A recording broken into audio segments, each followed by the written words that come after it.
All right, CNT120, Chapter 3 Lab. We're moving on to the network layer, IP4 addressing. So the first type of addressing we're going to look at is static, and then we will look at dynamic. And just to kind of give you orientation, we're going to be doing static addressing on this side, and we'll be doing dynamic addressing on this side, just to kind of give you the lay of the land here. All right, so on the Harrisburg PC, let's look at the IP address that's there through the command prompt with ipconfig and take note of that and see if we're able to communicate with another computer across the network, if you will. So Harrisburg PC, let's open up the command prompt here. We're going to do ipconfig, and we're going to see that we have this address right here. That should look familiar. That's an IPv4 address, meaning this computer is set for dynamic, but it could not find a DHCP server, so it's self-assigned to 169.254. That's an IPv4 address. That's an IPv4 address right there. Well, let's try to ping the Philadelphia PC. We were able to ping it when we were over here. The laptop and PC could ping each other. But let's see if this PC can ping over to there through this network here. So here, let's try to ping 192.168.30.10, which again is this PC address. If I hold my pointer over, 192.168.30.10 right there in the middle, we're going to see if we can get there. So we're going to hit the enter key, and we're going to wait and see. Now, hopefully logic should tell you this is not going to work, because IPv4 addresses are local and they are not routable. So this addressing is not going to work to get us outside of this network over to the Philadelphia network. So yeah, that's not going to work. And if I were to look at the Harrisburg laptop, I'll find out the same reason over here, or the same issue over here. Go to the command prompt on this guy, do ipconfig. Mr. Brown can type here. I again see a 169.254. If I try to ping 168.30.10, I'll even use the speed up button over here to kind of speed up my time. I'll go back here and you see it timed out. No, it's not routable. It's not going to get there. So something happened with the DHCP config over here, or this network's not set up for DHCP. So we're not actually getting a valid IP that we can get outside of our network. So let's put a static IP on the Harrisburg PC and then the Harrisburg laptop and see if that's going to help us. On the Harrisburg PC, we're going to use this config here. On the laptop, we're going to use this config here. And we do need to be careful to make sure all of the numbers and syntax are correct. So here's the Harrisburg PC. I'll go to ipconfig. You'll see it's set for static, but it actually has an IPv4 address in here. So I'm going to delete all of those lines, and I'm going to plug in the correct numbers here. So I'm going to try to keep that handy so I can see both. So 192.168.10.10.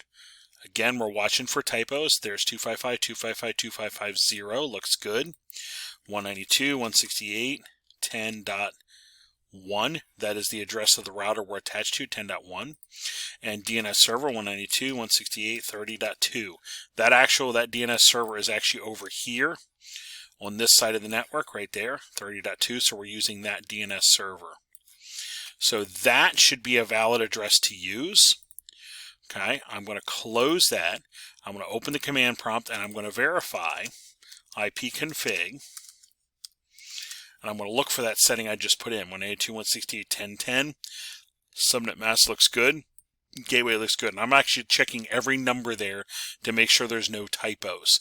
It is super easy to have, 10.1 here or 1.10 here when those numbers are not correct. So slow down, look at every number. If for any reason anything looks incorrect there, just go right back over here, correct it, close it out, go back here and do an ipconfig and verify it looks correct. You're looking for those numbers to match what's here. Okay, now let's make sure we get the laptop while we're here. Here is our Harrisburg laptop. ipconfig on this guy. I'm going to clean all these lines out. I'm just highlighting, deleting, that's all I'm doing. Now the laptop, I need to make sure I'm using 10.11. We don't want to conflict and use the same number as the other PC. We need to make sure we're following this scheme down here, 192.168.10.11. There's our default subnet mask for C. Looks good. 192.168.10.1. That's the router we're attached to. 192.168.30.2 is our DNS server. We'll do a command prompt IP config, and I should see 10.11, 10.1 looking good. All right. Now that gateway address super quickly is right here, this router right here. If I hold my pointer over it, if I look at that gigabit Ethernet 0/0, that first line, I'll see it's 192.168.10.1. That is this interface right here. So we're pointing, these devices are pointing to this interface to the router. The router will pick it up and then route that traffic over to the Philadelphia network. That's what that gateway address is going to do for us. Okay, so now that those are set, let's try to ping from the Harrisburg PC over to the web server at 30.4. This guy right here, 30.4. So I'm going to open up my command prompt again. Ping 192.168.30.4. Again, make sure there's no typos. I'm going to hit the enter key. The first one or two might time out because it's the first time it's routing the whole way over there. Don't panic. Don't let that panic you. As long as I get one or two successful, we're good. If you're worried about having a full, all four successful, if I just repeat the command, this time through 30.4, I should get 4 successful. And what we're seeing is that it's replying. When we send a ping, we're sending a little teeny data packet. Let me minimize that real quick. We're sending a little teeny data packet up here, across here, to this switch, and then over to the web server. And if the web server is on and functioning, it sends a little reply back the whole way to me. And then I have that, or that shows as a reply here. I got a reply back from the web server. And our Windows command prompt, when we do a ping, by default it does it 4 times. That's why you're seeing 4 there. So it's send it over, got a reply, send it over, got a reply, send it over, got a reply, send it over, got a reply. 4 of those, and I get 4 successfuls, and that's awesome. But the first time through, this would have been fine as well. 1 timed out, no big deal. I still have 3 successfuls. I know it got there. So that is a successful connection. Layer 2 and layer 3, actually layer 1, layer 2, layer 3. Well, layer 1 cabling, layer 2 NICs MAC addresses, if you will, layer 3 IP addressing and routing. All right, so let's add that in. We want to add the Harrisburg PC successful ping. Okay, so I'm going to highlight this guy right here, and I'll right-click copy this guy. I'm going to go to my notepad file. Let's put a layer, a note in here that this is our layer 3 IP version 4. I'm going to say static IP address. That way I know what this was, and this was my Harrisburg PC. I'm just trying to label all my results so I know what they are. There's my Harrisburg PC ping. I'll save my text file, file save as here, or file save, excuse me. I'm going to close out the Harrisburg PC, and I'm going to open the Harrisburg laptop, and we want to do the exact same thing. Open a command prompt. We're going to ping 192.168.30.4, and I should get successful replies. Again, if I don't for some reason, double check that I don't have typos there. Make sure you don't have typos. Repeat the command if need be. I had one timeout because maybe the network was busy. I can repeat that, and this time through I should hopefully get 4 successfuls. There we go. We have nice clean results, but always make sure you don't have typos in there in your command. I'm going to highlight this. I'm going to copy this. I'll go to my text file. I'm going to put a label in here that this is my Harrisburg laptop. And then I'll know that those are the results there. So this was my static IP part with my Harrisburg ping and my Harrisburg laptop ping. Harrisburg PC ping and Harrisburg laptop ping. Okay, so now we have the static network or static IP addressing set up for the Harrisburg site. Let's go look at the Philadelphia side. Okay, we're going to go to the Philadelphia PC, command prompt IP config, and look at the laptop as well. So let's go take a look here. Let me minimize that guy. There we go. Philadelphia PC. Open our command prompt, IP config. And I see I have 192.168.30.10. Good. All right. So that looks like a good, useful IP. But if I go to here, That is static. That is all statically set up. So it is a useful static IP. I'm going to look at the laptop real quickly. And I'll just look right here and see this is a static IP. If I do the IP config, I'll see there's its IP address. All right. Now, we want to, on this side, try to do dynamic.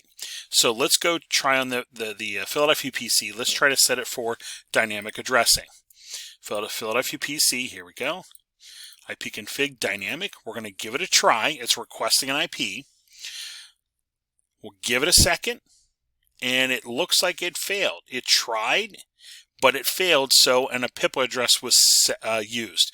Automatically privately assigned IP address was set for this PC. Let's try the laptop, see if it acts any differently. Oops, I don't want command prompt, I want IP config.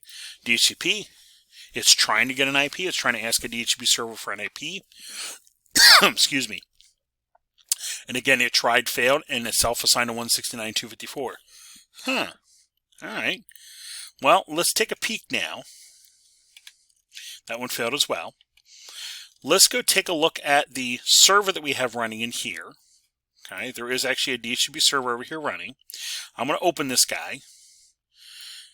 In this, I'm going to go to, instead of going to the desktop, we're going to go to the services on this guy, and we'll see here's an HTTP service. That's off. Let's look at the DHCP service. Well, here is config to hand out IP addresses. This is the scope and the pool. Remember reading about the DHCP scope and the DHCP pool? See if I can make it a little wider. You can probably see a little bit better. And you'll notice right now that this service is off. Doggone it. Okay, there's the gateway, there's the DNS, here's the starting IP address, 31.175. There's the subnet mask. And then it shows down here, this is the pool. Trying to make that wide enough so you can see it all. There we go.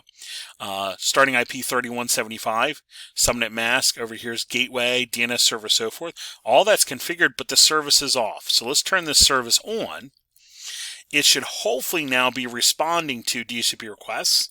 So I'm going to go back to my Philadelphia PC, and let's go to the IP config, and let's cycle this to static, wait a couple seconds, then go DHCP so it tries to pick up an IP address. And now it gets one. The DHCP service is now running on the server, so okay, we're getting an IP now. So there's my Philly PC. Okay, and let's go to our command prompt here. And this time we're going to do IP config. I'm going to do /all, because this will show us. I'll need the space bar to show the rest, but this will show us up here. Here's the IP, subnet mask, gateway, but it also shows the DNS server address here. That's what we want. So this time I'm going to highlight all of this. I will right-click copy, and I'm going to go over to my text file, and I'm going to create a little heading here that says, what did we say up here? We said layer 3 static. So we're going to do layer 3 IPv4 dynamic address, if Mr. Brown can type. And this is my Philly PC dynamic IP, and I will paste that in there. So there is my Philly PC dynamic IP address and all of its settings, if you will. Let's go back over here. We're going to close this out. Let's go to the laptop, and now the laptop, go to IP config. Since I took a little while, it actually went and did it for me. After a while, it keeps trying. So let's go to static real quick and kind of purge that out, and we'll go DHCP. We'll see it request. And that number probably did not change. Actually, it did not as I looked at it. It just gave us the same number back, which is fine. Let's go here to IP config /all again. And we want these results for our text file as well. I'm going to highlight here. And this will be the Philadelphia laptop. So we'll come over here and go Philadelphia laptop dynamic IP, and we'll paste that in and save that update on our text file. So now we have the Harrisburg side. We have the successful pings from both of those PCs, and then over here on the dynamic side we actually have the successful dynamic IP addressing on both of these. So there is our IP4. Oh, I missed our pings down here. We'll do a ping here, and then we should have a successful result.